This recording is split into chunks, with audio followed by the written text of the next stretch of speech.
Nesse tempo tão danado de ficar sem se encontrar, tenho uma saudade arretada de ver a turma estudar. Levantar de manhã cedo, o hino do movimento cantar, com um punho erguido bem bonita, para a burguesia amedrontar. Ir para a fila do refeitório, comer cuscuz e melancia, e depois correr para a pia para cumprir a tarefa de limpar. De ir andando para o quarto e a leitura do dia adiantar. Tomar um banho bem gelado, passar perfume e se arrumar. Ir com o caderno no braço para ter atenção e anotar, porque à tarde, depois do almoço, no meu NB vou relatar a história dessa luta sem terra, de mulheres, de negros, de índias, de LGBT, de quilombola, de camponeses e camponesas que ousaram se organizar e erguer a bandeira colorida, punho erguido, vamos marchar. Vem-te embora, seu menino, se aproxime na sua cadeira, que a mística vai começar. E depois a gente não pode perder a história que vão contar. Por hora vai ser a distância, mas logo, logo, isso tudo vai passar.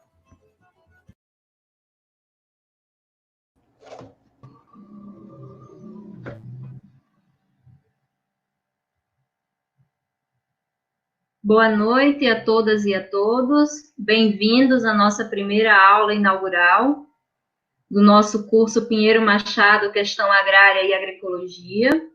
Hoje, na nossa aula, teremos João Pedro Stedley e Jaime Amorim fazendo a sua fala de abertura. Então, gostaríamos já, de início, dar as boas-vindas a todos e todas. Logo mais a gente vai passar um pouco da metodologia, de como vai funcionar essa aula.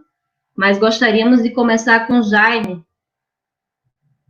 Jaime, tem aí uns 3 a 5 minutinhos para sua fala. Fica à vontade, bem-vindo à nossa aula. Bom, bem-vindo a todos e a todos. Queria cumprimentar os nossos parceiros que estão junto com o Centro de Formação desenvolvendo essa jornada de cursos de formação. Queria aí, em primeiro lugar, já agradecer João Pedro, que vai fazer a aula inaugural. Queria também agradecer todo o empenho do professor Caetano, que está ajudando no processo da coordenação pedagógica desse curso. O Centro de Formação Paulo Freire sofreu, o ano passado, uma intervenção bastante forte contra o Centro de Formação. Nós tivemos que disputar na justiça, montar um acampamento para poder manter a possibilidade de continuar educando, de continuar fazendo a formação técnica, a formação política. Fizemos uma disputa com a burguesia, em especial com o INCRA. E ainda estamos nessa disputa. Agora veio a pandemia, que, de qualquer forma, para as nossas escolas de formações, para os centros de formações, também representa prejuízos financeiro, administrativo, temos custos, e tomamos essa iniciativa de iniciar uma série de cursos. Por hora temos 4. O primeiro, que já está na 4ª etapa, nessa quinta-feira estaremos realizando a 4ª etapa, com uma boa participação. Vamos ter uma experiência de formação técnica à distância, nem sabemos bem como é que vai ser, mas vamos iniciar no sábado a primeira experiência com 11 aulas, onde as lideranças vão ter aula teórica, no seu assentamento. Temos hoje a inauguração desse curso com mais de 1.000 inscritos, vai ser importante nesse processo, e amanhã, às 15h, a inauguração do curso em memória da vida e da obra de Paulo Freire. Nós temos hoje, nesse momento, 3.058 inscritos para o curso que inicia amanhã. Então, veja, tudo isso são experiências que estamos desenvolvendo durante esse processo da pandemia. E nós temos construindo uma tese e essa tese vai nos orientar no processo, que é a pandemia vai ser de longo prazo. E se vai ser de longo prazo, então vamos nos preparar para isso, vamos nos qualificar nesse processo. Nós iniciamos abrindo o Zoom para 100 pessoas para participar do curso, depois ampliamos para 1.000, e hoje tivemos que abrir um canal do Centro de Formação Paulo Freire para poder participar a quantidade de pessoas que aí estão. Então, o que eu queria dizer, primeiro, sejam bem-vindos, vamos fazer um curso bom, bacana, com qualidade, com uma experiência boa, porque as pessoas podem participar diretamente, nesse momento, ao vivo, mas também vai ficar disponíveis as aulas e também a assinatura durante alguns dias, para que as pessoas possam participar. E, felizmente, esse curso, que tinha um objetivo, que era discutir o tema da soberania alimentar, em especial a possibilidade da crise de alimentação ou crise alimentária no mundo, nós acabamos volvendo para a questão agrária. Então, esse curso está solicitando que nós façamos um outro para discutir, pelo menos umas 2 aulas, para discutir esse tema da problemática da alimentação no mundo e no Brasil. Então, companheiradas, em nome do Centro de Formação Paulo Freire e do Movimento Sem Terra, um bom curso e que possamos aproveitar ao máximo esse período de pandemia para nos qualificar. Ela vai passar e nós vamos tratar primeiro de cuidar da nossa vida, tratar de derrubar Bolsonaro, para que, com o fora Bolsonaro, possamos reconstruir a nossa pátria, reconstruir a soberania nacional, reconstruir um projeto popular para o Brasil. Bom estudo a todas e a todos. Bom, então, antes de passar para o João Pedro, alguns combinados aqui, rapidinho. Nós vamos estar circulando ao longo da fala do João Pedro e durante essa aula a lista de presença que vai ficar disponível durante 24 horas na descrição do vídeo. Então, para que não se preocupe agora, durante a fala do João Pedro, está assinando a lista, que ela vai estar disponível para assinar com o tempo. Como se trata de... Muitas pessoas vão estar assistindo, então vai surgir muitas perguntas, muitas dúvidas. A gente vai estar com uma equipe no chat acompanhando, fazendo uma síntese dessas perguntas. Então, se porventura, em algum momento, por alguma razão, em fator do número, a gente não conseguir fazer aqui essas intervenções todas, mas a gente vai estar criando aqui um grupo depois de WhatsApp para fazer essas intervenções, para ir dissolvendo essas perguntas e questionamentos possíveis diante da fala do João Pedro. Então, a gente vai estar com a equipe aí sistematizando, para logo após a fala dele, a gente estar fazendo essa interação. Então, o curso também, ele tem o certificado, né? É um curso pensado para o movimento, a gente abriu para outros coletivos, para outros grupos, né? E vai ter um certificado que vai estar sendo emitido pela Universidade Federal do Agreste, do Pernambuco. Então, para as pessoas que se inscreveram no curso, vai ter esse certificado. Então, o nosso curso, ele faz uma homenagem a Pinheiro Machado, né, que nos deixou essa semana.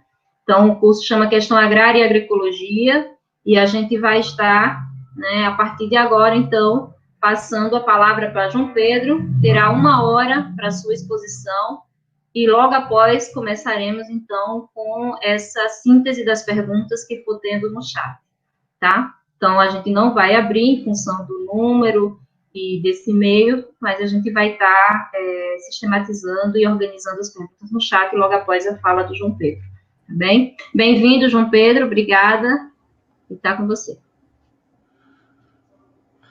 Boa noite, companheiras e companheiros. Estão me ouvindo bem, Maria? Está me ouvindo bem, Maria?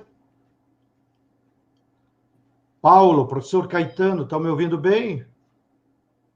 Alô? Está ouvindo perfeito, João Pedro. Pode continuar. Muito bem. Então, vamos ao trabalho. Primeiro, agradeço o privilégio de estar aqui com vocês. Sei que estamos em centenas de companheiros e companheiras e isso nos aumenta a responsabilidade, porém, é um velho sonho do MST. Sempre no MST nós conversávamos sobre a necessidade de nós fazer cursos massivos para aproveitar bem os professores, os temas. De certa forma, os nossos congressos, cada 5, 6, 7 anos, do MST, são grandes cursos de formação e nós fazemos sempre lá no ginásio Nilson Nelson, em Brasília, com 15, 20 mil pessoas. As nossas marchas, a última que nós fizemos em 2005, de Goiânia até Brasília, também foi um grande curso de formação e nós estávamos em 17 mil companheiros e companheiras. E às vezes aqui a acolá tem uns professorzinhos que reclamam, porque estão acostumados com a moleza de dar aula para 20, senão não dá para acompanhar, não sei o quê, não sei o quê. O contra-argumento que nós usamos é recorrendo ao mestre Paulo Freire. E me lembrei, sobretudo, dele, por nós estarmos aqui no Centro Paulo Freire, de forma virtual. Fiquei também me lembrando aí com a mística, de certa forma, estou me imaginando, então, debaixo daquelas árvores, e todo mundo esparramado, né, nas barracas aí, já que na nossa sala de aula não cabe. E o Paulo Freire, uma das últimas experiências dele antes de ir para o exílio, em março de 1964, ele tinha feito uma parceria com a UNE e com a CNBB, que tinha na época o MEB, como ainda tem até hoje, mas o MEB na época se dedicava mais à alfabetização de adultos. E o Paulo Freire propôs e reuniu ao redor de 80 mil jovens estudantes, articulados pela UNE, pela Pastorais, no Maracanã, com a intencionalidade de, em algumas sessões, eles iriam vários dias, preparar esses jovens como monitores de alfabetização. E o Paulo Freire, pelo alto-falante do Maracanã, ia orientando. Infelizmente, ele só conseguiu dar uma aula. Mas ficou exemplo de como nós temos que compartilhar, repartir os conhecimentos que é da humanidade, não é da academia, não é da universidade. Ainda que esse curso, inclusive, como bem disse a Maria, é em parceria, e agradecemos, com a Universidade Federal do Agreste, com a Universidade Federal do Pernambuco, né? E certamente tem outros professores de outras universidades acompanhando. Nós sempre também temos essa vontade política de combinar com o conhecimento científico que a academia vai reproduzindo. Mas também nós temos que democratizar esse conhecimento. Nós não queremos uma academia para a elite, para alguns. Nós queremos para todos. Bom, então, esse é o espírito do Paulo Freire, que me alegra e me dá energia para nós nos encontrarmos nessa noite. Também quero cumprimentar os coordenadores do curso que tiveram a sabedoria de colocar o nome do nosso curso de professor Pinheiro Machado. Professor Pinheirão, como nós o chamávamos afetivamente, foi um sujeito que nos deixou um legado muito grande. Morreu sábado, aos 91 anos, e ao longo da sua vida, eu acho que ele é a síntese do que deve ser um pesquisador, um militante. O professor Pinheiro Machado percorreu os vários campos, as várias trincheiras. Ele foi um grande pesquisador, foi um dos pioneiros da agroecologia, quando trouxe para o Brasil da França o método de Voisin, que na época nós nem tinha ideia o que era, achava só que era algum maluco da França. Mas, na verdade, era o método de agroecologia aplicado para a produção de leite orgânico, inclusive com bem-estar para as vacas, para que elas não se movimentassem muito, leite baseado em pasto e não em ração. Tá? Então, o professor Pinheirão foi o pioneiro da aplicação prática do método do voazão de gado leiteiro em todo o Brasil. E foi professor da Universidade Federal do Rio Grande do Sul e grande pesquisador, lutou, foi perseguido na universidade nos tempos da ditadura, porque ele era comunista e da corrente do Prestes. Então, é meu colega aí do nosso companheiro Jonas Duarte, aí da Universidade da Paraíba, que muitos de vocês conhecem. Né? Tem mais ou menos o mesmo perfil, né? Militância, pesquisador, professor. Né? E além disso, depois que nós derrotamos a ditadura, o professor Pinheirão assumiu, na época do Sarney, a presidência da Embrapa. Eu acho que foi a única gestão de esquerda que a Embrapa teve ao longo da sua vida. E foi quando o professor Pinheiro foi presidente da Embrapa. E também lá na Embrapa implementou muitas linhas de pesquisa, sempre voltadas para a produção de alimentos, para as necessidades da agricultura familiar do camponês e não do capital. De maneiras que acho que estamos fazendo a melhor homenagem que ele mais ia gostar. Era de ver o nome dele vinculado a um curso de agroecologia, de questão agrária, no Nordeste, sendo ele gaúcho, e que mescla pesquisa, militância, atuação política, partidária. Bom, dito isso, vamos ao trabalho, senão vocês vão pensar que eu vim aqui para enrolar. Combinei com a Maria que eu vou procurar expor algumas ideias durante uns 50 minutos, uma hora, com uma aula mesmo. Vocês não precisam anotar tudo, apenas anotem como uma maneira de memorizar.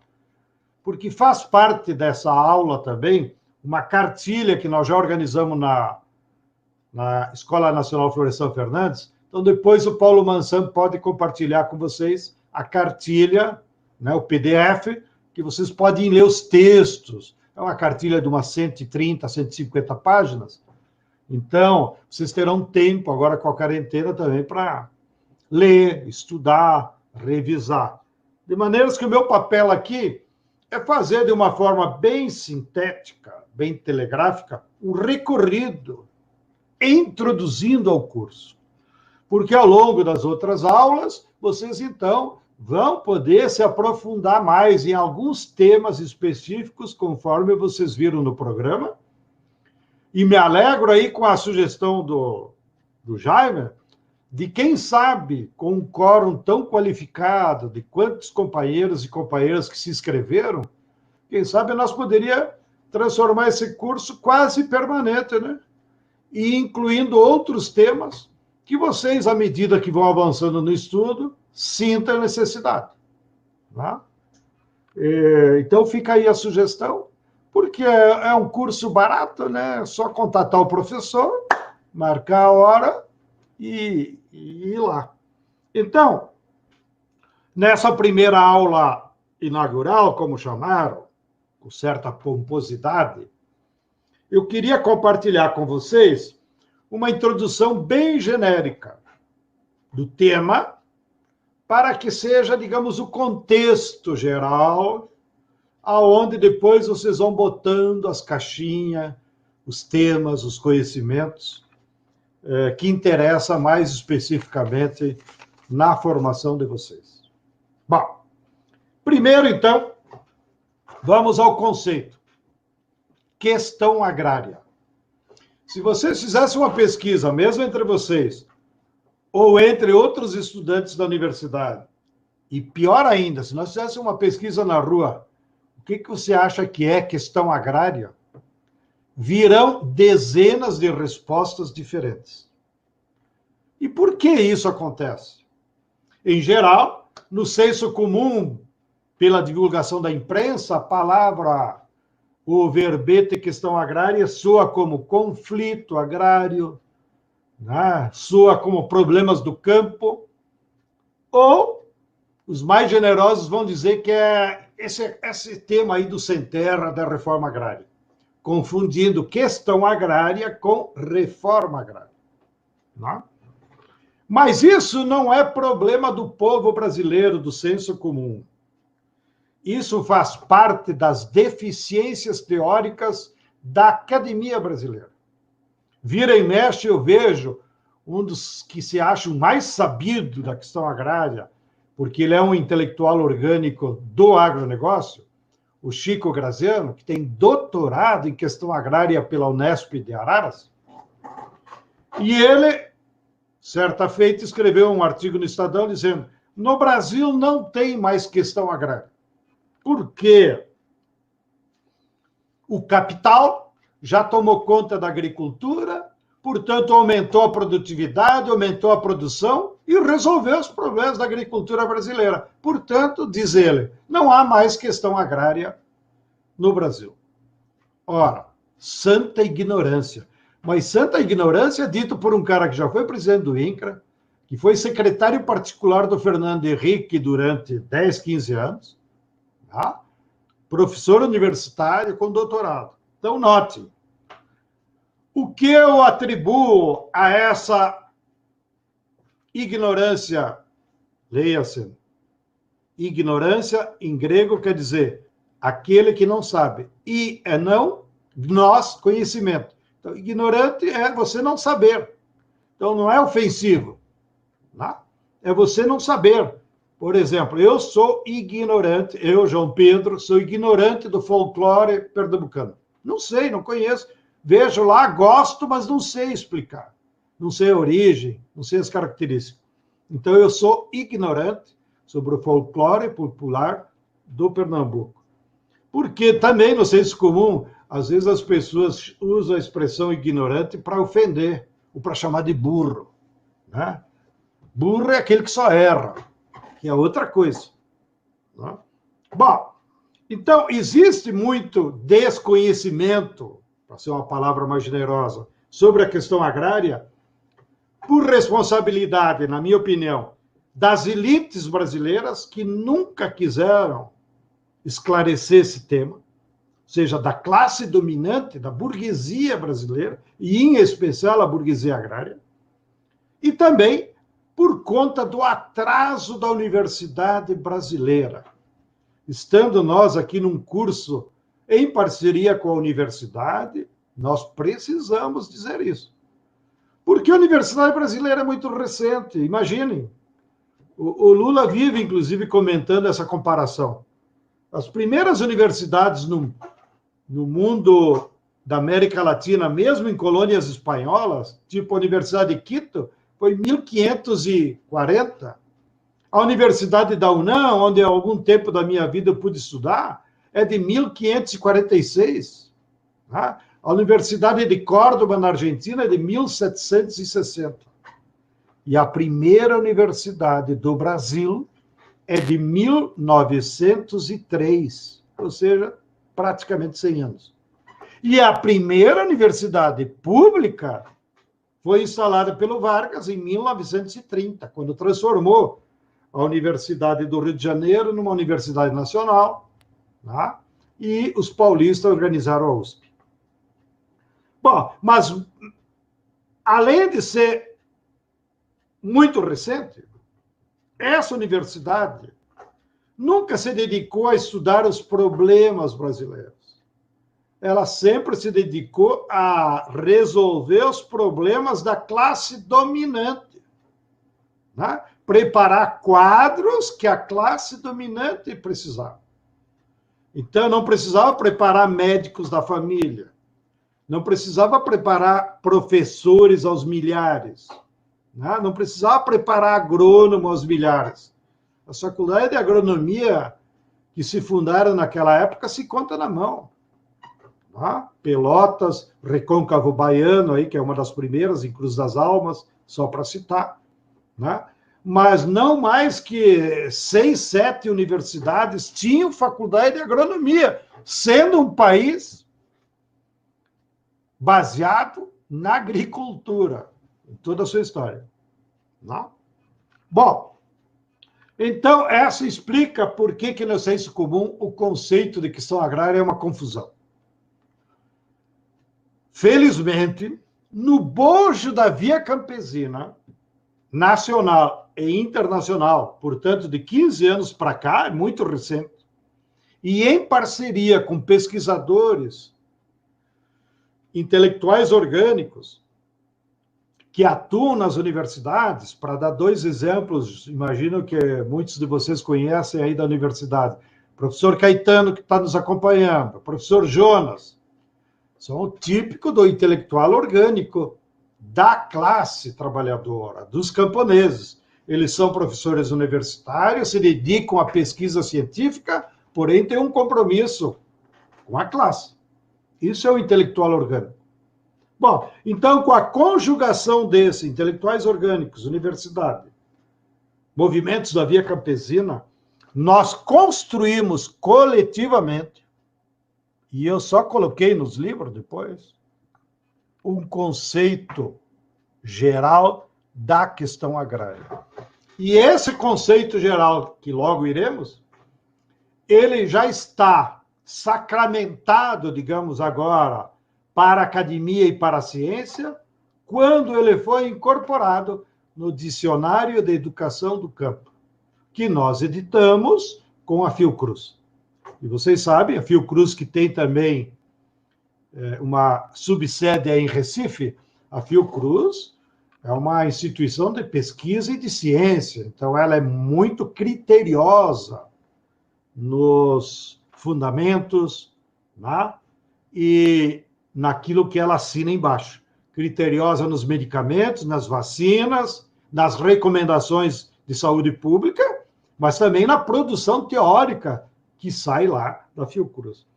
Então, nós construímos com eles justamente um dicionário de educação no campo.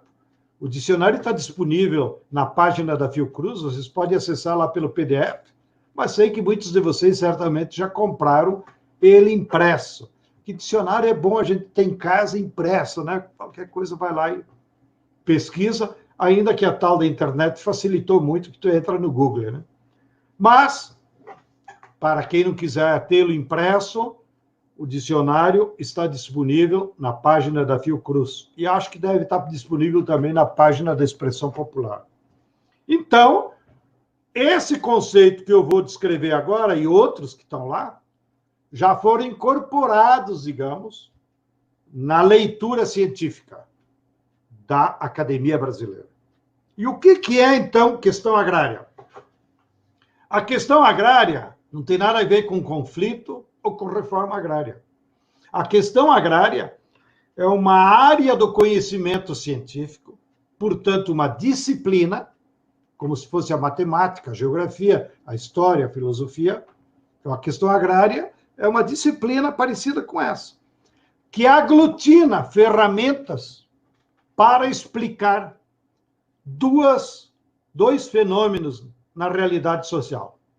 Então, a questão agrária como disciplina, ela se propõe a explicar cientificamente, portanto, explicar a realidade sobre, primeiro, como é o uso, a posse e a propriedade da terra. Daí o nome agrário. Agros é a palavra terra. A origem da palavra terra vem de agros. Então, todas as palavras portuguesas e latinas que têm o prefixo agro, elas se referem à terra. Agricultura, a arte de cultivar a terra. Agricultor, aquele que sabe cultivar a terra. Bem, então, a questão agrária, ela se propõe a explicar como em determinada sociedade se realiza o uso, a posse e a propriedade da terra. O segundo objeto de estudo da questão agrária ela explica, vai procurar explicar como a sociedade, ao longo do tempo, organiza a produção dos bens que essa sociedade retira lá da terra, seja alimentos, seja roupa, como o algodão, como a seda, que é o bichinho lá que faz, tá? Seja outros bens, para construir casa, aí no Nordeste vocês usam muito tijolo, sabe? Tijolo vem da terra. Tá? Então, a questão agrária procura explicar isso. Como a sociedade organiza a produção desses bens que ela vai lá na terra e retira para atender às necessidades da sociedade. Bom, poderíamos avançar muito também em torno do conceito, mas está lá em 8 páginas no dicionário da Fiocruz. Aqui, só para também dar um pitaco a mais, note entre vocês, mesmo a expressão estudar uso, posse, propriedade da terra, mesmo para os militantes do MST, os militantes do campo, há uma confusão tremenda. Porque no senso comum, a gente acha que são 3 condições iguais. E não é a mesma coisa. Elas são excludentes. Ou seja, o uso da terra é uma coisa. É como as pessoas, a sociedade, cultiva aquela terra. Tá? Qual é a utilidade que ele dá para aquela terra? Ele vai plantar alimentos, ele vai plantar árvore, ele não planta nada? Qual é a utilidade? Isso é o uso. Posse da terra, o que que é? É se você mora em cima ou não. É estar empossado. Não? Bom, você pode usar a terra e não ter a posse? Claro. Aí no Nordeste, inclusive, tem muito. O cara mora na periferia da cidade ou num distrito, num povoado, e vai, sai da sua casa e vai lá trabalhar na terra, distante 1 quilômetro, 2 quilômetros. Ou seja, ele usa a terra, mas ele não tem a posse. Não?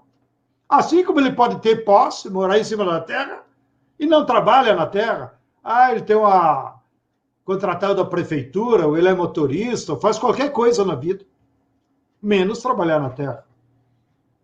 Ou, terceira condição, a propriedade da terra. Você pode ter posse e uso e não ter a propriedade. E você pode ter a propriedade da terra e nem cultivar e nem ter a posse. Porque a propriedade da terra é uma condição jurídica apenas, não? Em que a sociedade capitalista, em determinado momento, criou essa condição jurídica e transformou a terra numa propriedade privada, em que o Estado burguês garante. Aqui no Brasil, só para vocês pendurar lá na curiosidade, só foi introduzida a propriedade privada da terra com a Lei 601 de 1850. Portanto, notem, nós passamos 350 anos sem propriedade da terra. Toda a terra pertencia à coroa. Tá? De 1850 para cá é que nós temos propriedade privada da terra, ou seja, 170 anos. Muito pouco tempo. Bom, então esse é o conceito. E baseado nesse conceito é que nós vamos percorrer a história do Brasil. Agora também uma janelinha metodológica. Vocês, no mesmo curso de questão agrária, poderiam, então, estudar a questão agrária brasileira a partir de várias nuances, ou, se quisermos, mantendo a academia, de várias disciplinas.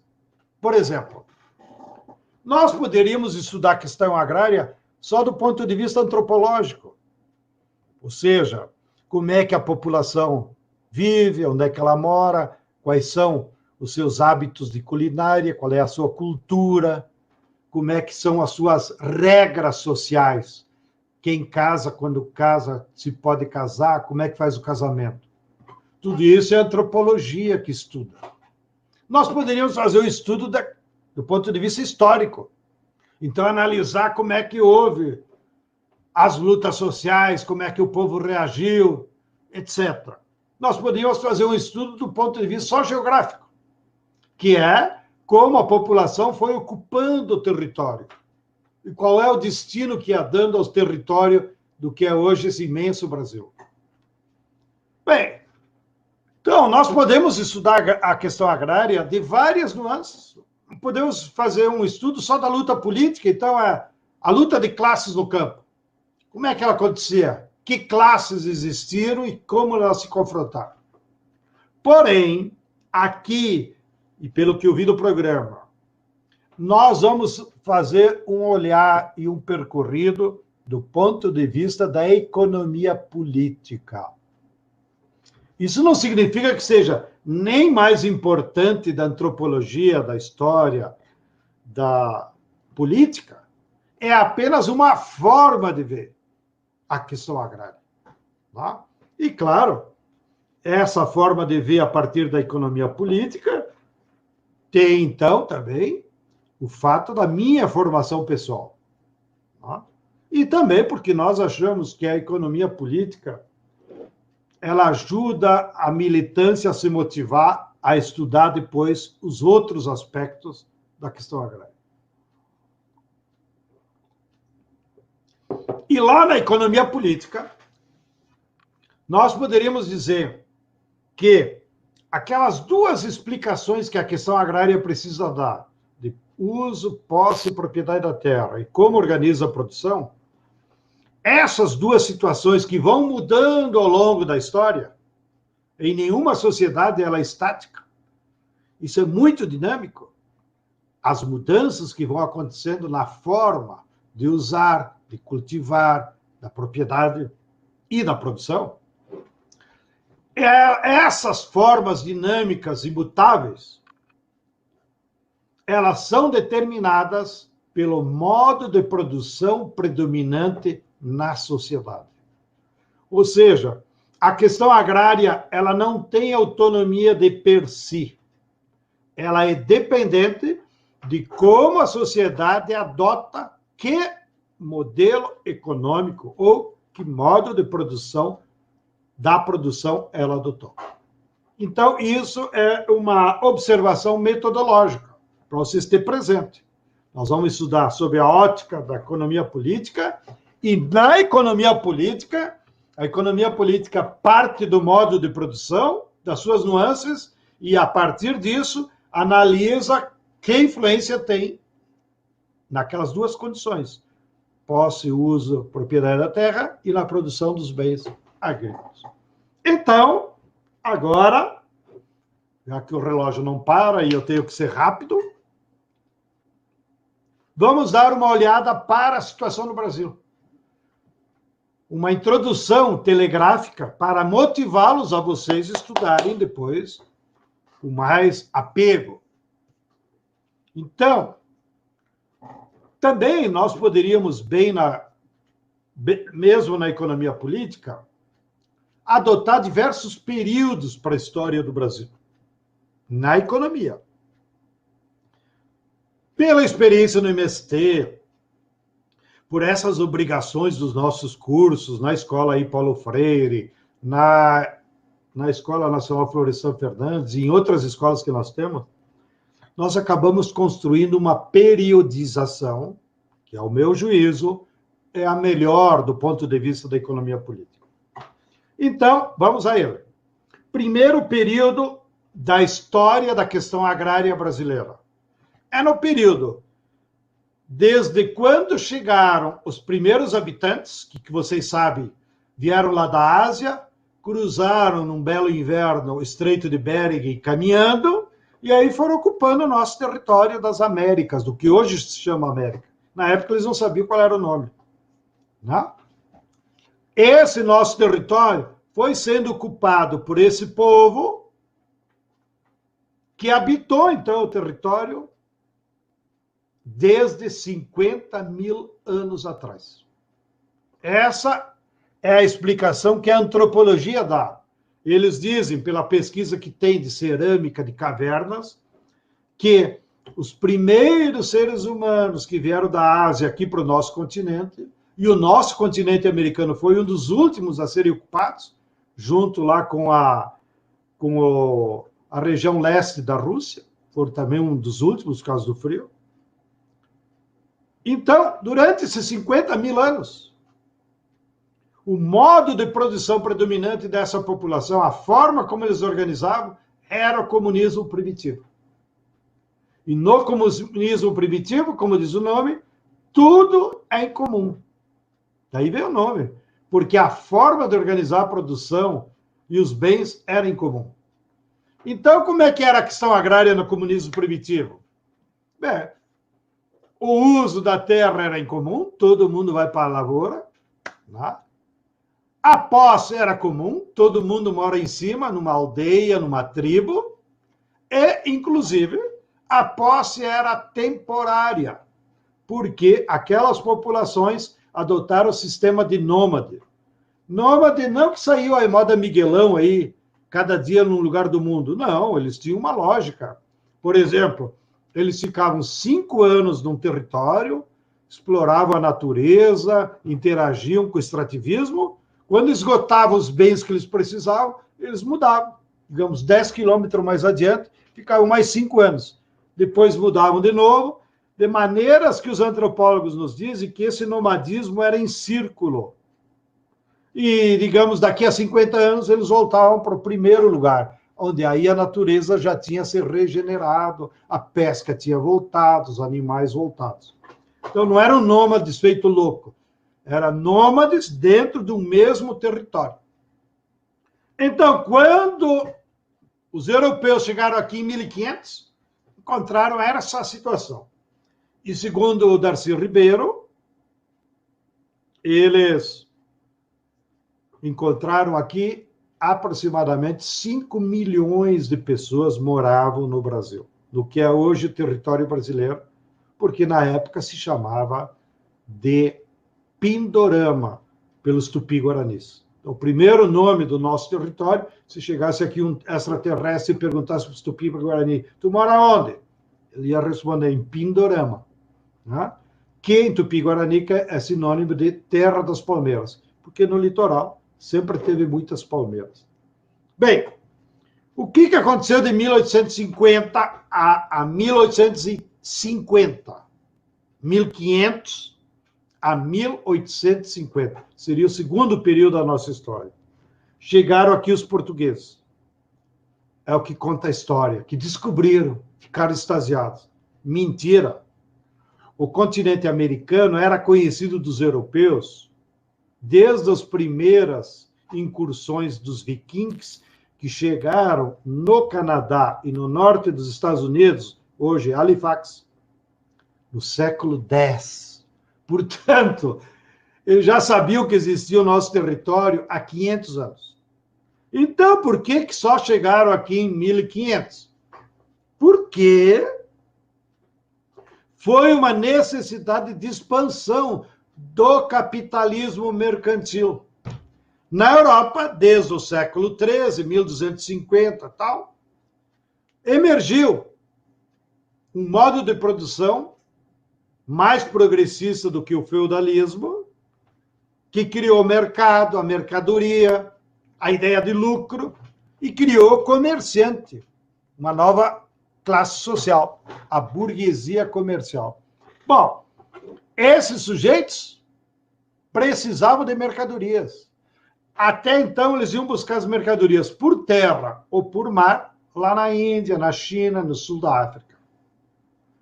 Então, eles pensaram um método de trazer aqueles produtos, cana, algodão, café, pimentas em geral, e o gado, que eles iam buscar mais longe, trazer aqui para o Brasil. E foi isso que fizeram. Então, a invasão do Brasil foi uma invasão, primeiro, não foi de português, foi uma invasão do capitalista mercantil e de toda a Europa. Porque, inclusive, o centro do capitalismo mercantil lá na Europa, naquele tempo, era em Amsterdã. Era em algumas cidades portuárias que nem se caracterizavam como os países de hoje. Então, é melhor atribuir. Foi uma invasão do capitalismo mercantil europeu. E aqui vinham para produzir mercadoria. Então, durante 350 anos, eles aplicaram o modo de produção mercantil, portanto, já era capitalismo, porém, com características perversas, que foi organizar a produção em larga escala, em concessões de uso que a coroa dava a esses capitalistas, todos brancos que vinham da Europa, com dinheiro, com capital de origem do comércio, e essas fazendas se instalaram baseadas no trabalho escravo. No início, tentaram escravizar os povos indígenas, nativos, chegaram a escravizar alguns, porém a maioria deles fugiu, porque, lembre-se, os povos indígenas estavam no modo de produção do comunismo primitivo, portanto, não eram agricultores, não sabiam lidar com a agricultura. Então, não deu certo essa escravidão dos índios para produzir cana, algodão, café. Ademais, eles conheciam muito bem o território e fugiam com muita facilidade. Então, o capitalista europeu trouxe da África a mão de obra escrava, e com dupla perversidade. Por quê? Lá na África, ele comprava essa mão de obra transformada que tinha sido em mercadoria. Então, havia um capitalista europeu que ia nos portos lá da África, comprava aquela mercadoria especial, mão de obra, como trabalho escravo, trazia aqui para o Brasil e revendia. Portanto, o próprio ser humano foi transformado numa mercadoria. E aqui, revendido nos portos também, Rio Grande, lá no meu estado, Rio de Janeiro, Ilhéus, Salvador, Recife e São Luís. Esses eram os postos também de revenda dessa mercadoria especial, trabalhadores escravizados. Então, nós tivemos, durante 350 anos, um modelo de produção que mesclava alta integração com o mercado internacional, porque todas as mercadorias iam para a Europa, e, ao mesmo tempo, era super explorador, porque utilizava a mão de obra escrava, que não pagava pelo trabalho de produzir aquelas riquezas. Segundo o Celso Furtado, numa fazenda desse tipo, a taxa de lucro chegava a ser 700% ao ano. Portanto, era uma atividade altamente lucrativa e essencialmente capitalista e vinculada ao mercado mundial do comércio internacional. 88% de toda a produção agrícola do Brasil no período colonial era destinada para a Europa. Isso prova, até hoje, que não é exportando que a gente se desenvolve. Bom, por que eu citei 1850 como o limite do segundo período? Porque em 1850, Dom Pedro II emitiu a primeira lei de terras, essa que eu já citei, Lei 601, de 1850. E pela lei de terras, o Dom Pedro já estava se preparando para o fim da escravidão. Ou seja, ele sabia que a escravidão era um ato tão inaceitável que dia mais dia menos ia desaparecer. Portanto, nós ia ter que fazer uma transição para um outro modelo. E a lei preparava essa transição. E ela introduziu a propriedade privada. E o que ela dizia? Dizia, daqui para diante, todos os que quiserem ser proprietários privados da terra, podem, desde que comprem a terra que hoje tem a posse, como concessão de uso, para a coroa. E estabelecia, inclusive, valores de tantos réis por légua, que era a medida na época. Também, para vocês terem registro, o tamanho básico de uma fazenda naquela época era em torno de 6 a 10 mil hectares. Portanto, uma baita de uma fazenda. Aquele modelo que começa a transitar em 1850, do período mercantil, é um modelo, então, da plantation, que, muitos anos depois, e nós só estamos usando agora essa expressão, graças a um outro grande intelectual orgânico, estilo Pinheirão, que foi Jacó Gorender. Jacó Gorender era um intelectual fantástico, de origem judaica, estudioso, militante toda a vida do Partido Comunista, depois pulou para o PCBR, e na prisão, entre 1970 e 1974, ele escreve um livro fantástico sobre esse período, que depois a editora Ática publicou em 1976 e botou o nome de Escravismo Colonial. Esse livro, todo militante, pesquisador agrário, tem que ter na sua estante. Agora, mais recentemente, a editora da Fundação Perseu Abramo, junto com a Expressão Popular, fez uma edição, inclusive, mais simbólica, que depois eu vou mostrar para vocês na hora das perguntas. Bom, então, em 1850, já se previa o fim da escravidão. E a característica dessa lei foi para impedir que os trabalhadores escravos, ao serem libertos, não pudessem se transformar em camponês, não pudessem ter terra. Porque na cabeça deles, da elite da época, eles queriam que os ex-escravos continuassem trabalhando na fazenda, agora como assalariados, que era o conselho do capital inglês. Um bom filme sobre isso é o filme Queimada, que é um clássico do cinema que conta essa história da plantation numa ilha verdadeira, Santa Luzia, lá no Caribe. Bom, então em 1850 nós começamos uma transição. Também, aí não é o espírito da nossa aula, a burguesia agrária da época botou a barba de molho, porque, lembre-se, em 1804 houve uma revolução no Haiti. E a revolução do Haiti acabou com a escravidão, fez reforma agrária e declarou república. 1804. Não? Então, as notícias chegaram aqui no Brasil. E eles sabiam que corriam o risco de ter também uma revolta dos escravos, ainda que aqui no Brasil, sendo um território maior, seria, como foi, mais difícil. Bom, então, entre 1850 e 1930, nós temos aí o terceiro período da questão agrária brasileira, que é, então, uma transição. É o fim da plantation e é uma transição para o capitalismo industrial que se implanta com a Revolução de 30, da própria burguesia industrial, chamada Era Vargas. Naquele período de transição, o modelo agrícola ele vai transitando, como diz o nome. Né?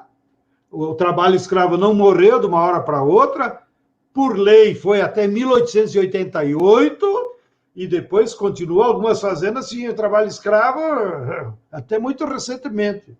Né? Mas legalmente, digamos, terminou em 1888. E não deu outra.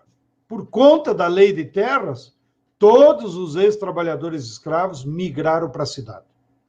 E foram para cidades portuárias, aonde, então, poderiam trabalhar carregando e descarregando o navio, e não havia necessidade de nenhuma qualificação, nem saber ler e escrever, nem nada.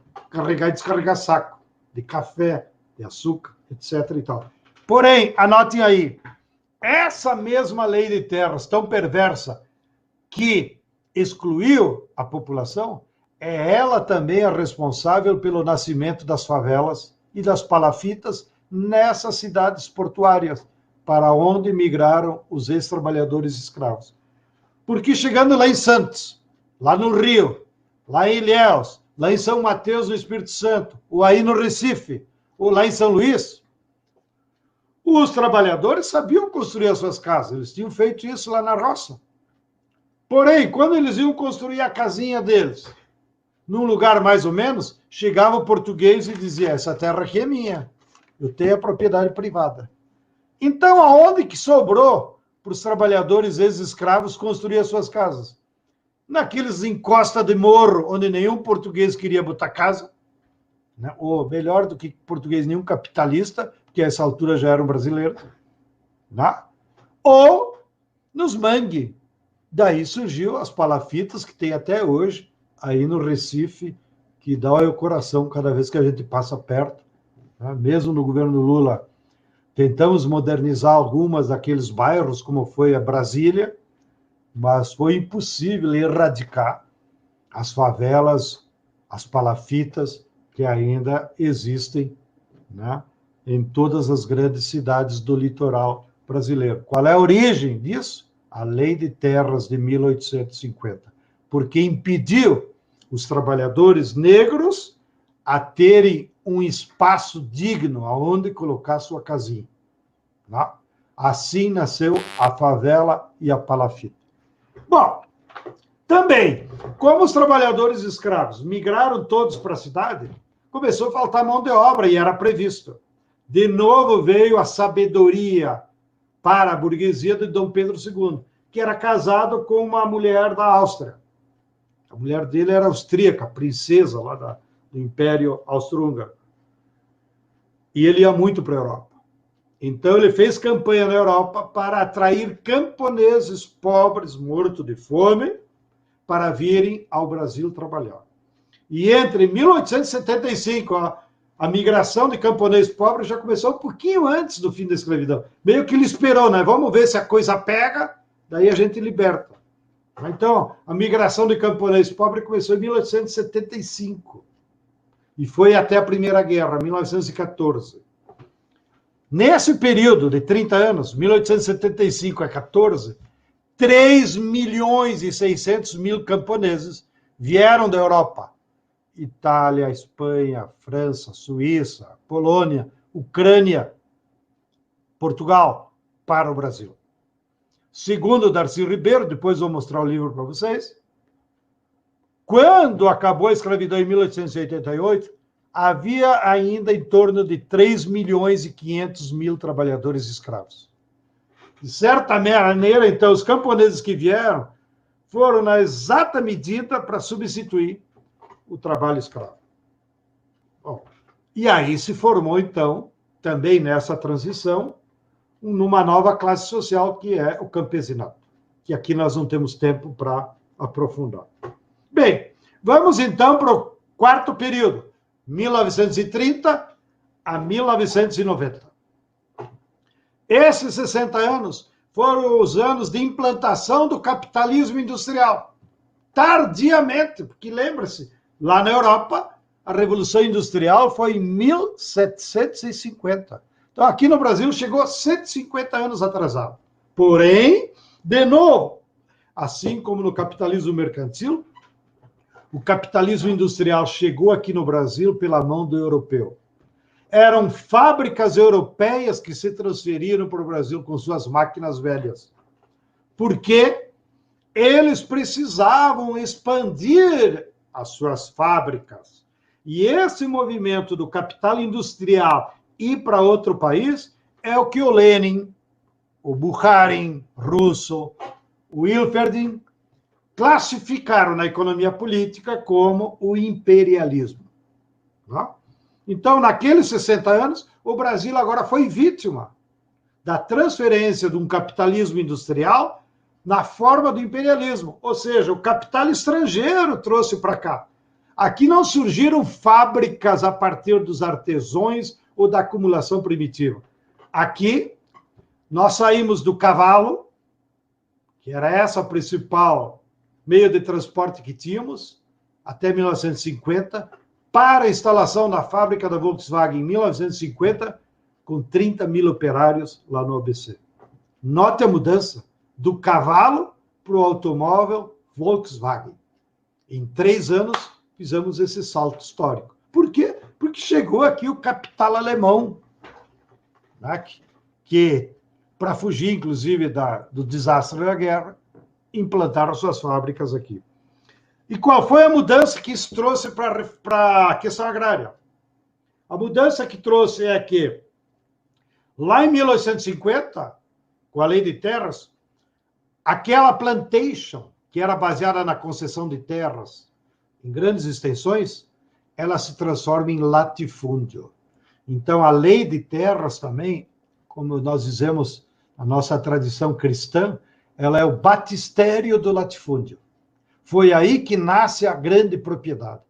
Porque o sujeito já tinha uma concessão de uso de 10 mil hectares. Aí no litoral de Pernambuco, aí no litoral da Paraíba, em todo o Nordeste. Aí o cara só ia no cartório e transformava a concessão de uso em propriedade privada. E já nascia com 10 mil hectares. E do outro lado, os pobres não tinham direito à terra. Então, nós saímos de uma situação colonial em que as terras eram da coroa, para agora as terras ser do latifúndio. Quando veio o processo de desenvolvimento industrial, o latifúndio adaptou a sua produção para as necessidades da indústria.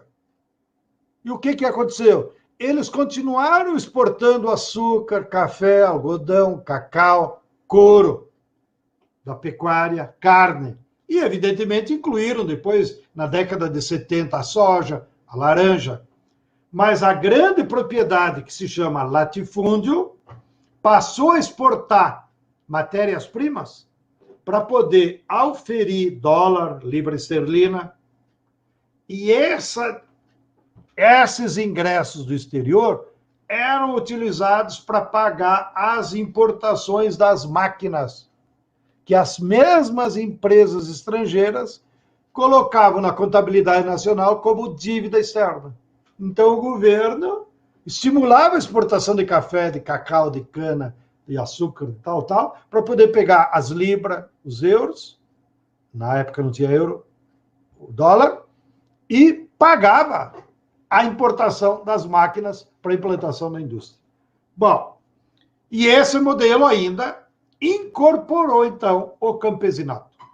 Foi aí que se desenvolve o campesinato durante 60 anos, porém o campesinato já nasceu subordinado à indústria. Da seguinte forma, alguns camponeses eram induzidos, então, a produzir matéria-prima para a indústria. Na nossa região, e lá do Paulo, é comum. Então, o leite, em vez de entregar de casa em casa, tinha que entregar para o laticínio. Porco não podia mais vender na feira, tinha que entregar para o frigorífico. A uva não podia mais fazer vinho em casa, tinha que entregar para uma cantina. E assim sucessivamente. Os camponeses eram obrigados a fornecer matéria-prima para a indústria. E, segunda função, produzir alimentos baratos para sustentar salários baixos do novo operariado industrial, que em geral eram filhos dos camponeses, que tinham migrado para a cidade para virar operário. Mas para que o salário fosse baixo, era necessário que os camponeses produzissem comida barata para eles. Por isso que o Getúlio Vargas criou, inclusive em lei, que o salário mínimo tinha uma relação direta com o valor da cesta básica de alimentos. Se a cesta básica subisse, ia subir o salário. Então, qual foi a política do Getúlio e de todos? Manter a cesta básica dos camponeses baixa para que o salário mínimo na cidade fosse baixo e assim o lucro da indústria fosse muito grande. Bom, terminou na década de 80 e aí nós entramos para a quinta e a última etapa da questão agrária. Aí houve crise desse modelo do capital industrial. E em todo o mundo, o capital se metamorfoseou, deixou de ser hegemonia na fábrica, na indústria, e passou a ser hegemonizado pelo capital financeiro e por grandes corporações transnacionais que passaram a controlar o mercado mundial. Nessa etapa de 1990 até hoje, portanto, os últimos 30 anos, o capitalismo, então, sob a égide do capital financeiro e das grandes transnacionais, foi lá para o campo brasileiro, da América Latina e de todo o mundo e criou, então, um novo modelo, que é o modelo do agronegócio. O que é o agronegócio? É uma forma de organizar a produção baseada em grandes fazendas. Tá? Nisso fica parecido com a plantation. Segundo, é uma forma de organizar a produção no monocultivo. Notem, as fazendas vão se especializar. Quem produz soja é só soja e milho. Quem produz açúcar é só açúcar e agora etanol também, mas só cana. Quem está na pecuária, só pecuária. Quem está no algodão, só no algodão. Quem está no cacau, só no cacau. Tá? Então, surge um agronegócio em grande escala. O mercado é o mercado internacional. E a mão de obra, ele substitui a mão de obra com a máquina e com o veneno. É daí, então, nesses últimos 30 anos, que se intensifica o uso de agrotóxico na agricultura brasileira. Não com uma necessidade agronômica. Não tem nenhuma faculdade de agronomia no Brasil que tivesse a coragem de receitar 15 litros de veneno por hectare, que é a média utilizada hoje na agricultura do agronegócio. Não? Mas por que eles utilizam tanto veneno? Para substituir a mão de obra. Sobretudo herbicida, fungicidas. Não? Porque há técnicas de controle de pragas e de ervas baseado na mão de obra, não? Que é historicamente como a agricultura se desenvolveu. Então, o uso do agrotóxico é porque é parte do modelo econômico. Tirar a mão de obra do campo. Então, você anda aí por enormes extensões, sem gente. Não moram mais. Mesmo aí no Nordeste, vocês são testemunhas. Na década de 80 e 90, quantos aqueles famosos moradores que trabalhavam nos engenhos e nas usinas foram despedidos e tiveram que procurar outro lugar para morar, aumentando ainda mais as favelas das grandes cidades. Né? Porque esse novo modelo do agronegócio quer excluir a mão de obra, não quer saber da mão de obra. Né? E substituir essa mão de obra com o veneno e com a máquina. Né? E as mercadorias agrícolas receberam um apelido em inglês que se chama commodities. O que é commodities? Que nem tem tradução para o português. São todas as mercadorias agrícolas padronizadas, que podem ser iguais.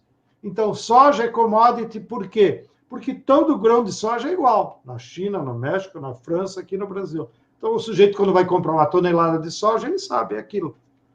O milho é a mesma coisa. Milho é tudo igual. Não? Agora, o leite não pode ser commodity, porque tem infinitas qualidades diferentes do leite, de acordo com o pasto, com a região. Então, eles transformaram em commodity só o leite em pó. Aí a Organização Mundial do Comércio criou um padrão para o leite em pó, tanto de gordura, tanto de proteína, e essa é a tonelada de leite em pó. Então, camaradas, para ir encerrando a minha aula e vocês não pegarem no sono, nós agora estamos vivendo sob a égide do modelo do agronegócio aplicado pelo capital financeiro e das transnacionais para a agricultura brasileira.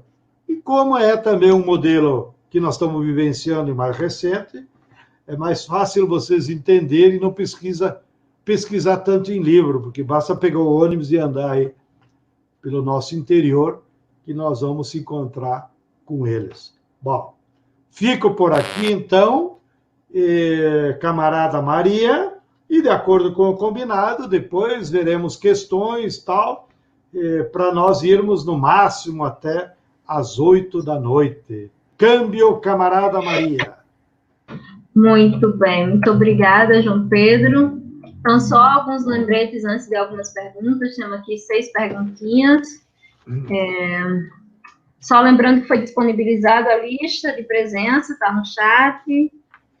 Também foi colocado aqui, a cartilha será enviada, que o João Pedro mencionou, vai ser enviada por e-mail. As pessoas que ainda não receberam confirmação da matrícula, tem alguns que fizeram hoje, então vai estar recebendo a confirmação aí durante esses dias.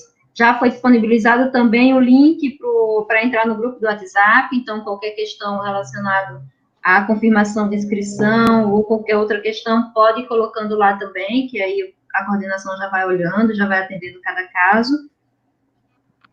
Isso, de lembrete. Só já pedindo desculpa por se acaso alguma pergunta escapou aqui, são muitos comentários, né? Então, reforça ela aqui, que aí a gente vai ver como vai colocando aqui para o João Pedro. Então, João Pedro, temos aqui algumas perguntinhas. Deixa eu só entender a metodologia, Maria. Você vai fazer agora a leitura de 6 perguntas, eu respondo essas 6 e depois vai ter outro bloco? Como é que é? Ou tu vai fazendo pergunta por pergunta e eu vou respondendo? Não, eu pensei em dividir em 2 blocos, que só tem essas 6 perguntas por enquanto. E aí, se você preferir, eu posso ler as 6 perguntas e responder. E você vai respondendo aí. Não, eu só quero esclarecer para saber como é que organiza o meu tempo. Se você preferir fazer pergunta por pergunta, também para mim tudo bem. Ou se você quiser fazer 2 blocos também. Vamos fazer em 2 blocos. As 6 eu acho ruim, porque aí é muito assunto. Muita pergunta. E eu me perco. Então, ou de 2 em 2, ou de 3 em 3. Tá, vamos fazer de 3 em 3 perguntas, e aí dá tempo também, se alguém ainda não fez, para a gente chegar. Que a primeira pergunta diz: no serviço social, a questão agrária é tratada como uma expressão da questão social, no entanto, na geografia e outras áreas, ela é tratada como fundamento da expressão capitalista. Poderia falar um pouquinho sobre isso? E alguém faz uma pergunta logo ali também, complementando a essa, e o que faltaria para garantir a reforma agrária? Essa é a primeira. A segunda, quando se fala de propriedade, necessariamente o debate gira em torno da propriedade privada? Colocar um pouco sobre a questão, a diferença de propriedade privada e propriedade individual.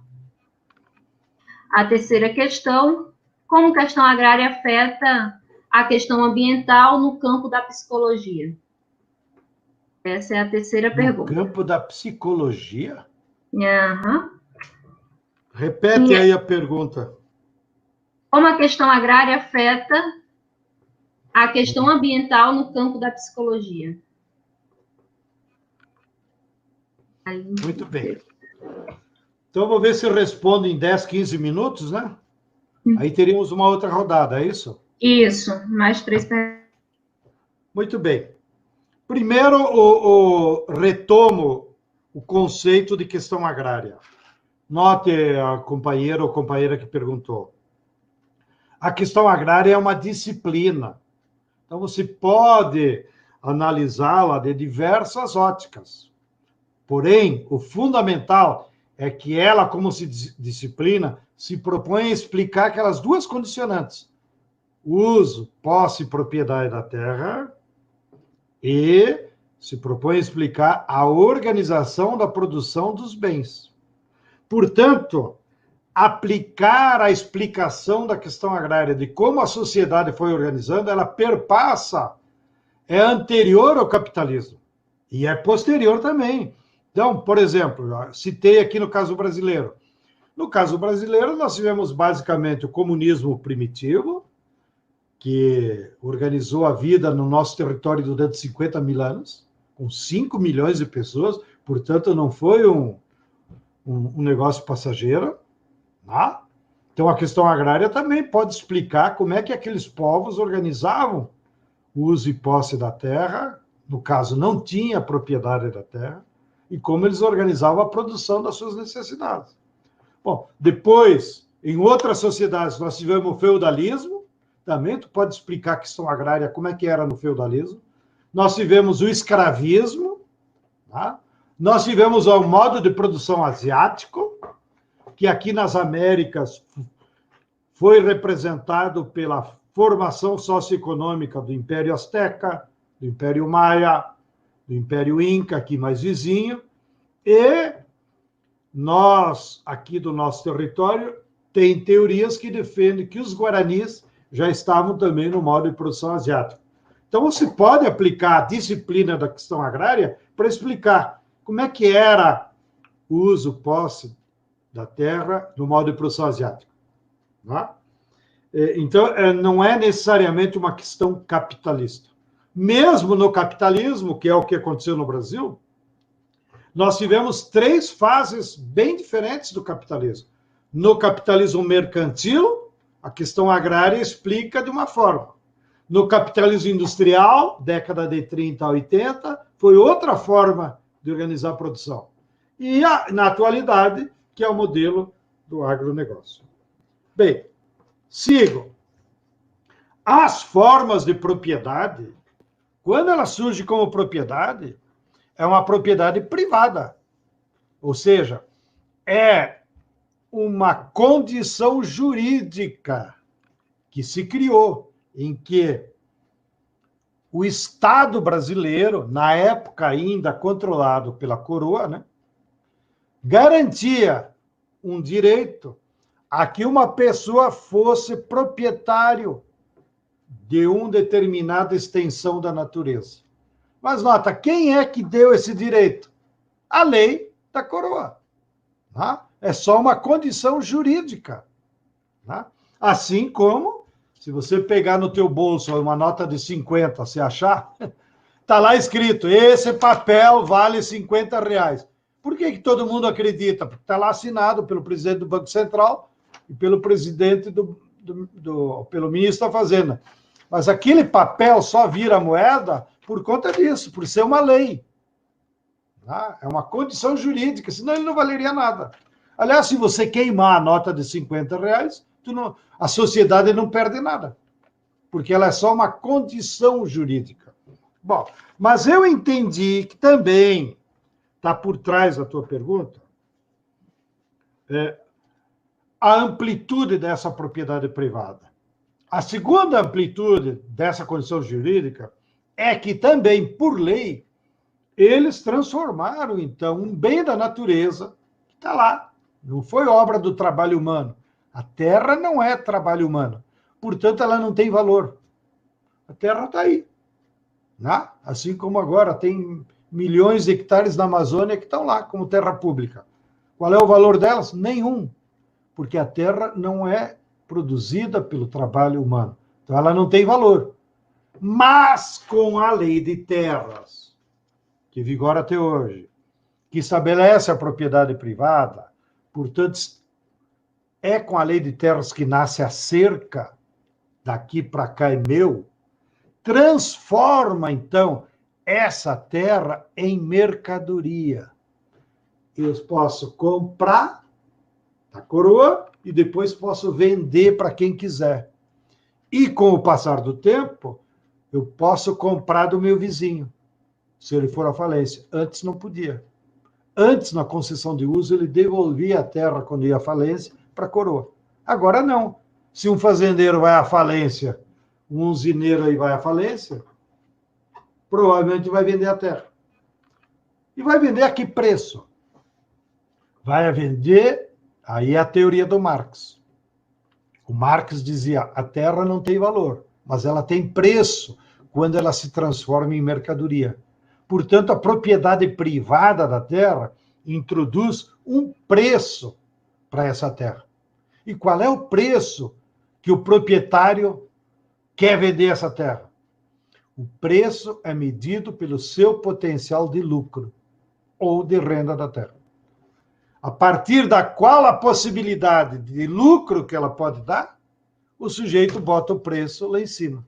Se é uma terra que dificilmente produz, ruim, longe de mercado, que provavelmente vai dar pouco lucro, o preço baixa. Note, não é determinada por quanto se produz nela, mas quanto é o lucro. Tá? Você pode pegar uma terra lá no interior do Maranhão, ela é 10 vezes mais barata em preço do que uma terra lá no Rio Grande do Sul, próximo a Porto Alegre, onde nós produzimos arroz. As duas áreas produzem arroz. Porém, a terra lá do Rio Grande vale 10 vezes mais quando o fazendeiro for vender. Por quê? Porque a expectativa de lucro lá próximo de Porto Alegre é 10 vezes maior do que no Maranhão. Então, o que determina o preço da terra é a potencial de lucro que ela tem, e não pelo trabalho humano, porque ela não é fruto do trabalho humano. Bom, o outro componente que tem nessa tua boa pergunta, que só aí daria uma aula, é que o camponês, ele também pode ter propriedade privada da terra. Porém, a forma dele organizar a produção é diferente do capitalista. Ele não tem trabalho assalariado. Ele não explora ninguém. O trabalho do camponês é familiar. Tá? Da mesma forma, a maioria dos camponeses não enxergam a terra como uma mercadoria. Ainda que algumas vezes, por saúde, por algum problema, ou brigou com o vizinho, ele tenha que vender, mas não está na ideologia do camponês a terra como mercadoria.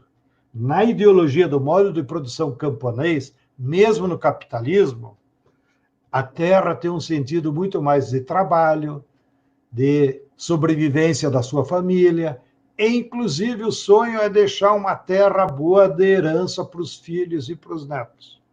Tá? Então, vamos dizer assim, o camponês tem a propriedade privada daquela terra, mas ele não interpreta aquela terra como mercadoria. Ele não fica querendo comprar e vender. Tá?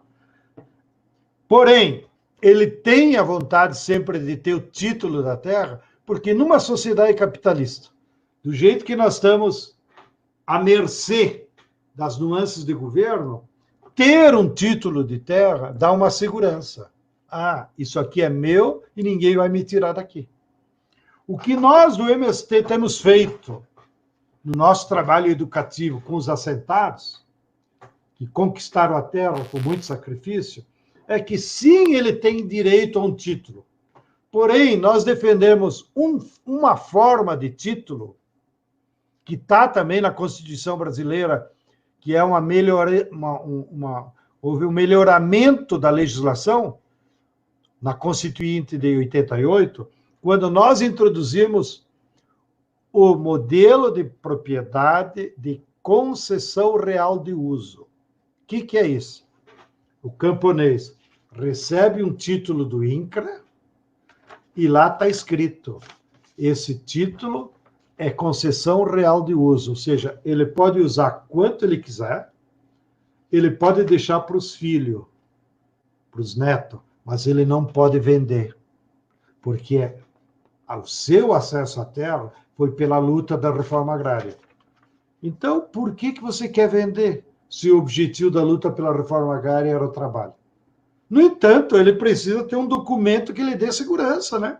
Inclusive para ir para o banco, etc. e tal. Então, nós defendemos que ele tenha um título que lhe dá segurança jurídica, porém esse título não pode ser propriedade privada como capitalista do agronegócio. Tem que ser um título que lhe dê segurança familiar, mas que impeça ele ficar de vender.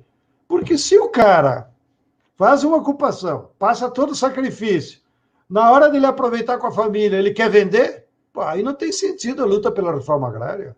Aí o sujeito vira, como nós dizemos lá no Sul, um gigolô da terra.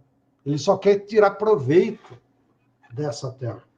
E nós defendemos com a nossa base, inclusive, um provérbio oriental que aprendemos com os movimentos camponeses da Índia, em que eles dizem o seguinte, está no espírito dos camponeses indianos: nós não somos donos da terra, nós herdamos dos nossos netos.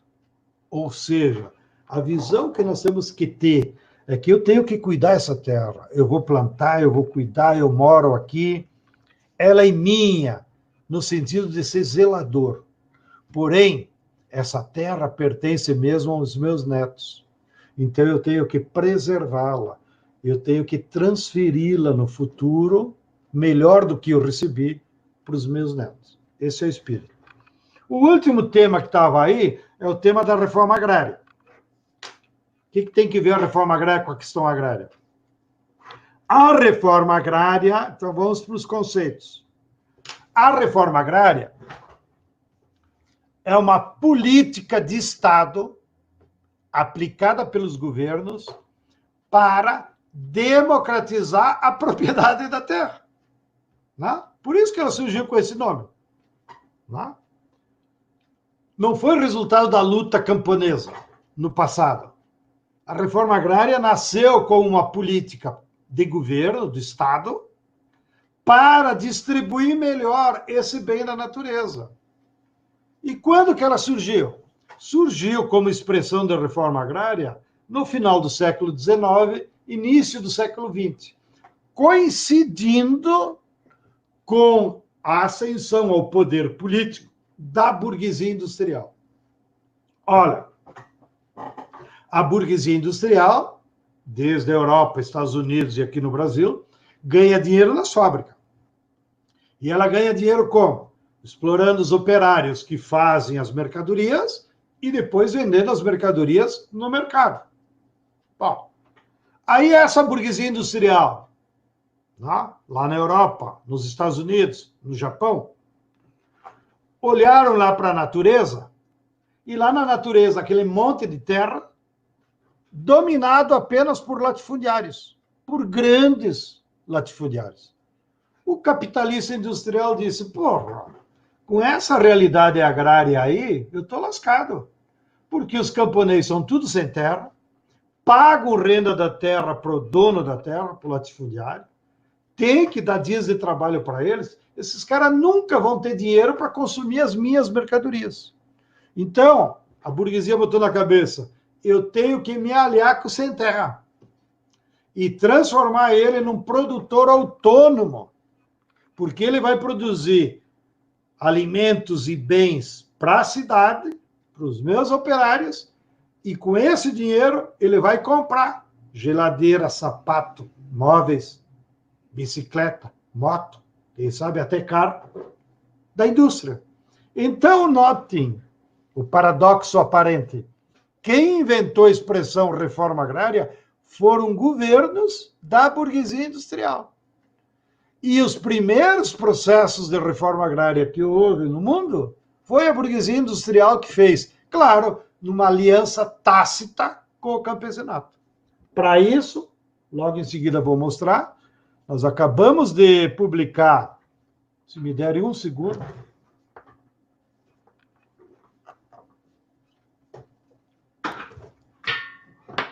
acabamos de publicar pela Expressão Popular esse livro, vocês podem comprar pela internet, Experiências Históricas da Reforma Agrária, que eu e o Lucas Bezerra organizamos. Bom, aqui é um livro de 160 páginas, conta algumas experiências dessas primeiras reformas agrárias, que na teoria nós chamamos de reformas agrárias clássicas. Clássicas por isso, porque foram as primeiras e quem fez foi a burguesia industrial. As mais famosas foi a reforma agrária dos Estados Unidos, que está aqui, a reforma agrária na França e na Europa e na Alemanha, ou seja, na Europa Ocidental, e depois da Segunda Guerra Mundial teve a reforma agrária clássica mais contundente, que foi a reforma agrária no Japão. Porém, para nós não chegar na última aula de vocês, que espero o Paulo Mansão ter organizado, com o passar do tempo também foi mudando os tipos de reforma agrária. Tá? E hoje, assim como na Revolução Cubana, na Revolução Nicaragüense, na Revolução Lacoalhende, surgiram outros tipos de reforma agrária popular.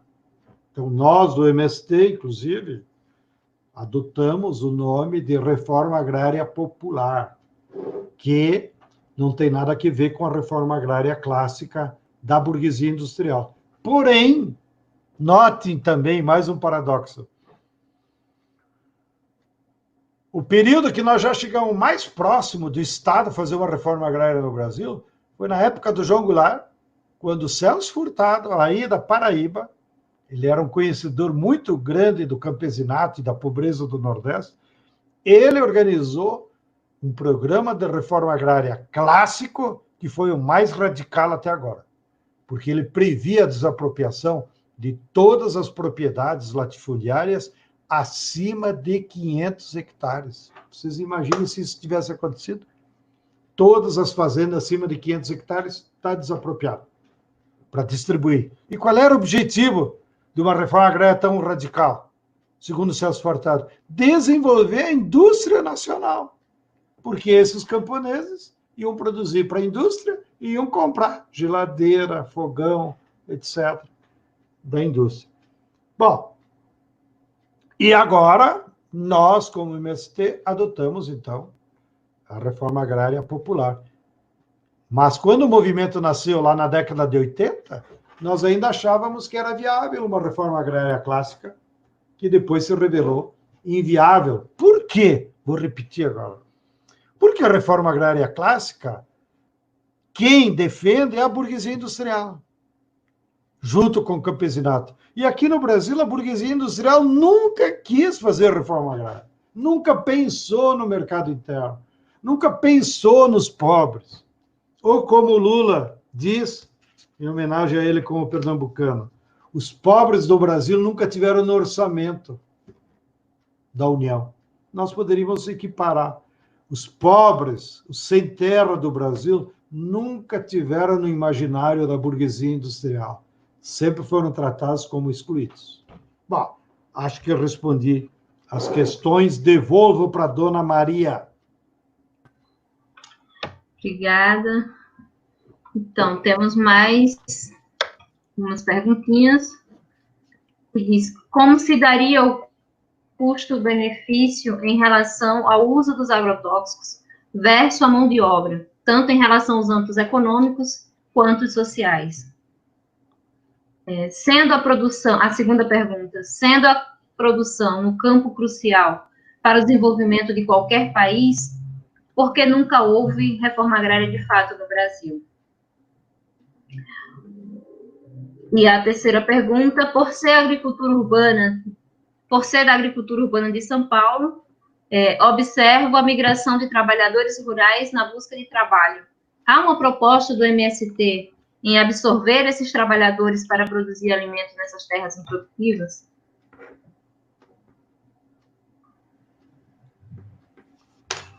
É isso? É todas? É todas. Bom, então essa é a minha última rodada, é isso, né? E vou ver se respondo em 15 minutos, para te dar 5 minutos no final de os trabalhinhos de casa. Deixa eu tomar meu chá de cidreira aqui para me acalmar um pouco.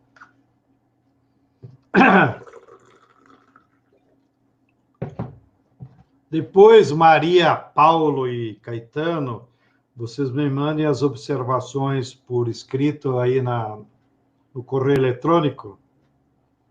Se ficou alguma coisa de fora, se não era isso, que eventualmente ainda, se errei demais, me redimo e volto lá no final do curso para encher o saco de vocês. Bem,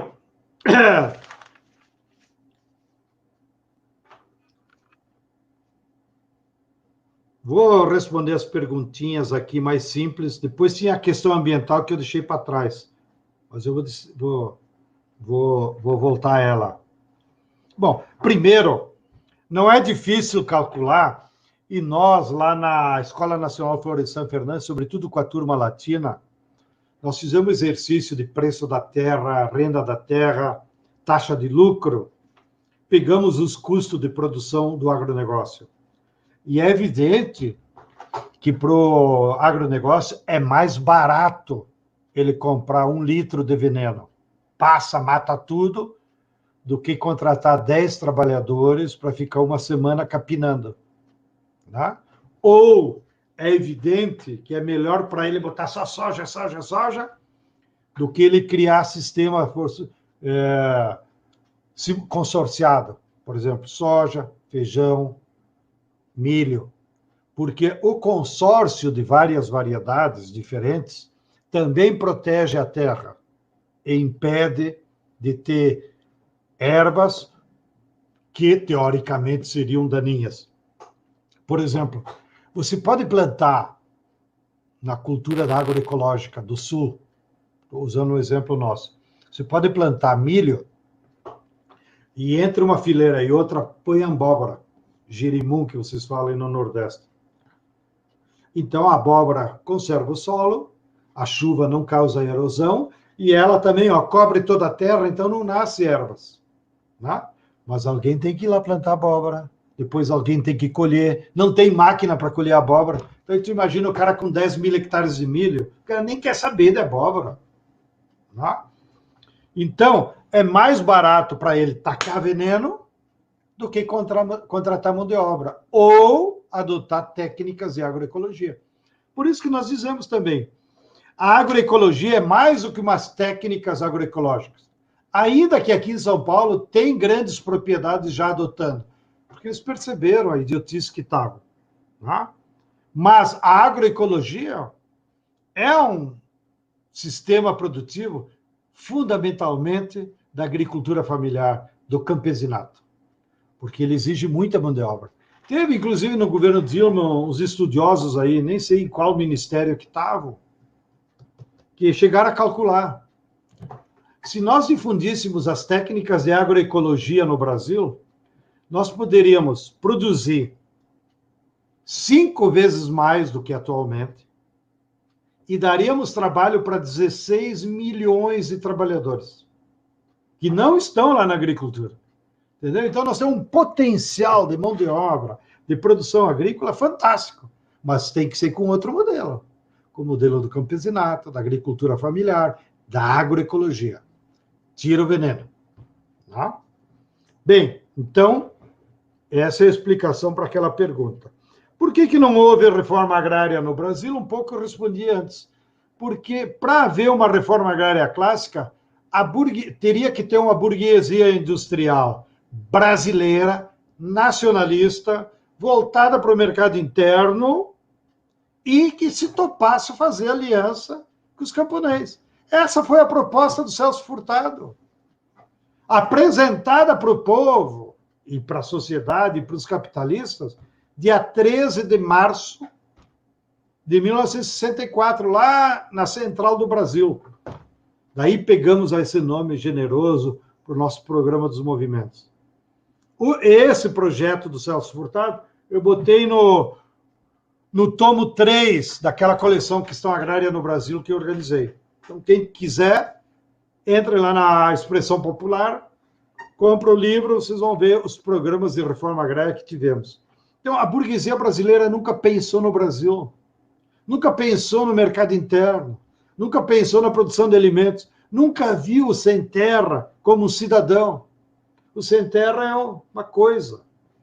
Assim como, se vocês quiserem um grau de comparação, vocês sabiam que o Brasil é o país do mundo que tem maior número de empregadas domésticas? Não há nenhum outro país, nem na Índia, que tem também um pouco de empregada doméstica, que é um país de 1 bilhão e 400. O Brasil tem 8 milhões de empregadas domésticas. 90% delas são mulheres, negras, mal e porcamente com ensino fundamental. O que é isso? É a nossa burguesia reproduzindo a senzala na casa dela. Então, olha como é que eles enxergam os pobres da cidade. Enxergam como empregada doméstica para lavar meu prato, para lavar minha cueca, para fazer a comida, mas não pode descer no mesmo elevador que eu. De tão excluídos que eles são. E o que aconteceu agora, há 15 dias atrás, com aquela patroa branquela, mulher do prefeito, que é corresponsável pelo verdadeiro assassinato daquele menino do Miguel, reflete essa ideologia.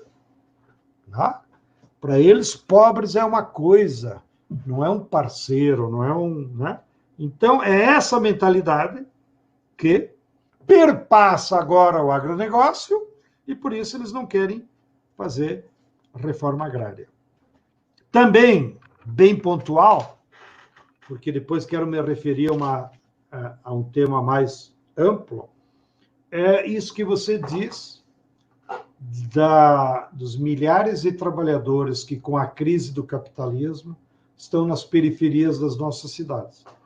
Grandes cidades e pequenas cidades. Médias cidades como Caruaru, pequenas cidades lá do interior, está cheia de pobre na periferia, sem ter o que trabalhar. Nós lançamos um programa de emergência de reforma agrária popular e nós estamos convencidos que a única saída para esse pobre da periferia é a produção de alimentos. E na nossa proposta, que sabemos que não é para o Bolsonaro, é para um governo pós-Bolsonaro.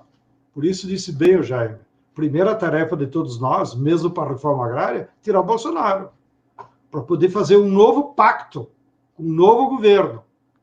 E nós estamos convencidos que para sair dessa crise social, dessa crise econômica do capitalismo, que não é só o Covid. O Covid só escancarou. Mas a crise é muito mais grave e muito mais profunda, que nós não vamos resolver, inclusive, só trocando de governo. Então, daí a nossa proposta. E nós achamos que é possível, né, oferecer oportunidade para esses trabalhadores que moram na periferia, porque seria muito fácil, muito rápido. Eles podem continuar morando no Itaú. Há uma ideia de se desapropriar, então, áreas agricultáveis razoáveis, grandes, que estejam perto dessas grandes cidades e médias cidades. E você organiza um sistema de assentamento em que essas famílias podem produzir alimentos saudáveis, de forma rápida, inclusive. Que alface você colhe em 3 semanas, pimentão em 5, e assim, muito rápido você poderia produzir alimentos. Imagina, organiza aí um sistema de galinha caipira, né? É só o governo viabilizar as matrizes, bota aí no cercado, dá comida boa, já sai colhendo ovo caipira. Né? Imagina o mercado que tem de ovo caipira no Brasil, em cada cidade dessa. Né? Que, inclusive, é um alimento muito mais saudável como proteína do que a carne. Né? Então, nós poderíamos ter até programas de estímulo a uma alimentação mais saudável, uma reeducação familiar das nossas famílias pobres para se alimentar com um alimento mais saudável, mais barato e produzido aí. Né? Não precisa vir a carne lá do Centro-Oeste, o frango que vem. Bom, aí em Pernambuco agora vocês têm os frigoríficos da Sadia também. Mas vocês sabiam que vai caminhão de frango de Chapecó para abastecer o supermercado de Belém? Isso é uma estupidez. Isso não existe no mundo. Um caminhão tem que fazer 3.700 quilômetros para levar frango, né? Levar ovo. Né? Então, nós achamos que no pós-vírus vai ser possível nós fazer uma grande mobilização dessa massa de trabalhadores da periferia.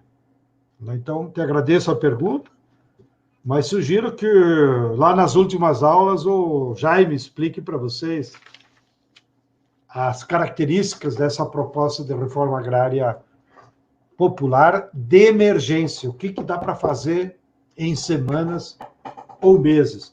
Por exemplo, nós identificamos, para vocês nos ajudarem a denunciar, 732 empresas da cidade, empresa industrial, comercial, banco, mineradora, que devem para a União. E já passou em tudo trânsito julgado. Só que não tem nenhum promotor de merda que tenha coragem de ir lá e hipotecar os bens dessas empresas. Elas ficam contratando advogado e vão passando adiante, vão passando adiante. Bom, essas empresas devem mais de 300 bilhões para os cofres da União, em impostos não recolhidos, porque eles já cobraram de quem comprou, né? Bom, aí nós vamos descobrir pelo CNPJ delas que essas mesmas empresas são proprietárias de 6 milhões de hectares. Note, então é só o governo dizer, tá bom, me paga a tua dívida aí em terra. E você recolheria sem custo 6 milhões de hectares, que dá para assentar nos nossos cálculos 400 mil famílias. Né? E se você fizer esse sistema, que o sujeito não precisa morar em cima, porque a área está próxima de onde ele mora, você pode botar muito mais gente trabalhando numa mesma área. Agora, 5 minutinhos para terminar. Que pode ser tema também para vocês estudarem lá nas últimas aulas. Hoje, no Brasil, se confrontam permanentemente, dentro do capitalismo, 3 modelos de produção agrícola. Um é o do latifúndio atrasado. O que é o latifúndio atrasado? É aquele que quer enricar com os bens da natureza. Ele quer ir lá para a Amazônia, ele quer pegar água aí do Rio São Francisco, né? Ou seja, ele quer acumular na natureza. É aquela acumulação primitiva que está no primeiro tomo do Capital, que depois a Rosa Luxemburgo também explicou num livro dela, Introdução à Economia Política. Já que estamos na universidade, é bom vocês ficarem atentos aos livros. Bom, latifúndio atrasado não significa que eles são atrasados. porque por trás deles tem capital financeiro, tem capital multinacional que os financia. Né? Esse desmatamento que está tendo na Amazônia é porque atrás deles depois vem a soja, vem a pecuária, que é para exportação. Tá? Bom, o segundo modelo é o modelo do agronegócio, que nós já conversamos. Né? Mas antes, já estava esquecendo de novo. Então, a existência do latifúndio atrasado, que quer acumular sobre os bens da natureza, é o que gera a questão ambiental, é o que gera a crise ambiental. Porque quando o capital chega lá na natureza, se apropria de forma privada e quer, de forma rápida, transformar em mercadoria, isso gera desequilíbrio na natureza. Desequilíbrio na natureza é problema para todo mundo. Então, nós não podemos analisar mudanças climáticas ou a falta de água como se fosse pelo comportamento dos consumidores. Isso é detalhe. Não é porque tem muita garrafinha de plástico que nós estamos com problema. Ainda que o plástico cause poluição nos mares. O problema é a agressão que as multinacionais abastecem esse latifúndio atrasado. A Nestlé ganha muito mais dinheiro hoje privatizando fontes de água do que vendendo leite. Então, a culpa pela falta de água é do consumidor ou é da Nestlé? Da Coca-Cola? Que são as duas grandes empresas que estão monopolizando a água potável no Brasil. Bom, o segundo modelo, então, é o do modelo do agronegócio, que nós já conversamos um pouco, e o terceiro modelo é o modelo da agricultura familiar, da agricultura camponesa, dessa reforma agrária popular. Esses três modelos se confrontam todo santo dia, mesmo que eles não se deem conta. A nossa sorte é que a sociedade brasileira é muito desigual. Então, se fosse medir o contingente das classes, quantas famílias tem de burguesia agrária do modelo do latifúndio atrasado? 30 mil, não mais que isso. Que são os que estão querendo ir lá na fronteira agrícola, estão querendo pegar a água do São Francisco, para dar um exemplo de vocês. Quantas famílias nós temos no agronegócio? No agronegócio nós temos dois blocos. Tem umas 20, 30 mil famílias capitalistas que têm mais de 1.000 hectares que produzem commodities. Também não é muito, 20, 30 mil. Porém, depois tem de 100 a 1.000 hectares, aí tem uma pequena burguesia agrária que também adota o modelo do agronegócio. E esses são ao redor de 300 mil. Então, há uma pequena burguesia agrária poderosa que vocês conhecem também aí no Nordeste. Tá? E que se dedica ao modelo do agronegócio. E o terceiro modelo, que é do campesinato, da agricultura familiar, nós temos hoje no Brasil 4 milhões de famílias de agricultores familiares, tá? E 1 milhão de assentados. Então, nós temos 5 milhões de famílias que vivem nesse terceiro modelo. Então, note, a disparidade é muito grande. No futuro, não há saída para o agronegócio. A saída é como você melhora as condições de vida desses outros 5 milhões que vivem também do seu trabalho na agricultura. Bom, já quase ia me passando de novo, mas me esperem aí um segundo que eu vou atrás dos meus livros.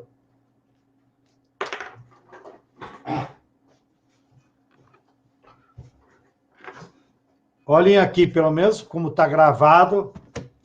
Esse aqui, ó, Darcy Ribeiro, O Povo Brasileiro. Isso aqui é uma leitura da formação do nosso povo do ponto de vista antropológico. Então, complementa nós entender o que aconteceu com o povo naqueles 500 anos. E esse aqui é o clássico, que é Escravismo Colonial.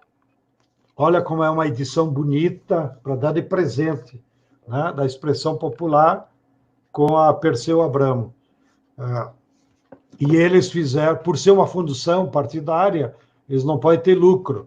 Então, um livro desses, com boa introdução e tal, deixa eu ver aqui, 600 páginas, parece que estão vendendo a R$30, R$35. Todo militante tem que ter esse livro em casa. Até para homenagem a Jacó Gorende, passou 3 anos na cadeia para escrever.